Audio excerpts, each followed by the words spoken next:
રામ સૃષ્ટિનો સર્જનહાર એને તમે ઓળખી લો. રામ સૃષ્ટિનો સર્જનહાર એને તમે ઓળખી લ્યો. રામ ભક્તોનો શેર કેવાળ એને તમે ઓળખી લો. રામ ભક્તોનો શેર કેવાળ એને તમે ઓળખી લ્યો. જુઓ આકાશે વાદળ ક્યાંથી આવ્યા. જુઓ આકાશે વાદળ ક્યાંથી આવ્યા. એમાં નિરાય અમૃત જેવા કોણે ભર્યા. એમાં નીરાય અમૃત જેવા કોણે ભર્યા. એમાં પાણીનો પૂરનાર એને તમે ઓળખી લો. એમાં પાણીનો પૂરનાર એને તમે ઓળખી લ્યો. રામ સૃષ્ટિનો સર્જનાર એને તમે ઓળખી લો. રામ સૃષ્ટિનો સર્જનહાર એને તમે ઓળખી લ્યો. જુઓ પાણી પર પોતાનું પૂતળું બન્યો. જુઓ પાણી પર પોતાનું પૂતળું બન્યો. એમાં ઝાકળના ઝાડ જેવું બિંદુ બન્યું. એમાં ઝાકળના ઝાડ જેવું બિંદુ બન્યો. માના ઉદરમાં બેસી ગળનાર એને તમે ઓળખી લો. માના ઉદરમાં બેસી ગળનાર એને તમે ઓળખી લ્યો. રામ સૃષ્ટિનો સર્જનહાર એને તમે ઓળખી લો. રામ સૃષ્ટિનો સર્જનહાર એને તમે ઓળખી લ્યો.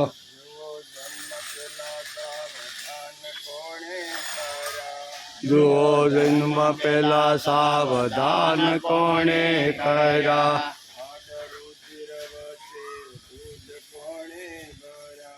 હાડ રુધિર વસે દૂધ કોણે ભર્યા.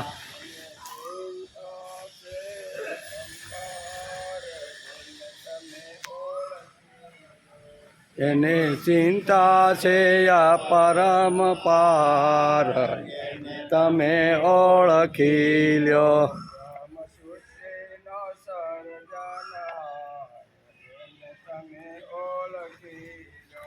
રામ સૃષ્ટિનો સર્જનહાર તમે ઓળખી લ્યો.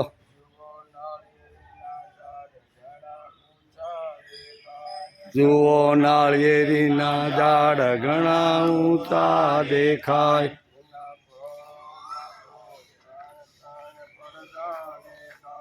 એના ફળમાં તો ત્રણ ત્રણ પડદા દેખાય.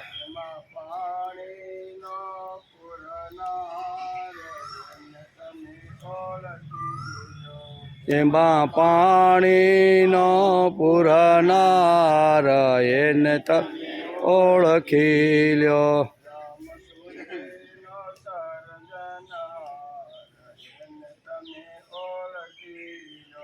રામ સૃષ્ટિનો સર્જનહાર એને તમે ઓળખી લ્યો.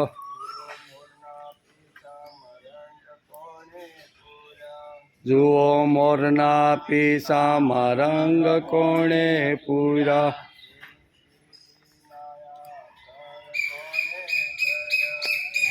કીડીના તર કોણે ગળ્યા.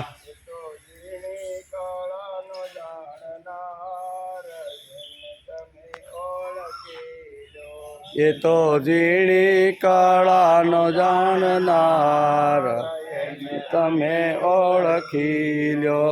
રામ સૃષ્ટિનો સર્જનહાર એને તમે ઓળખી લો.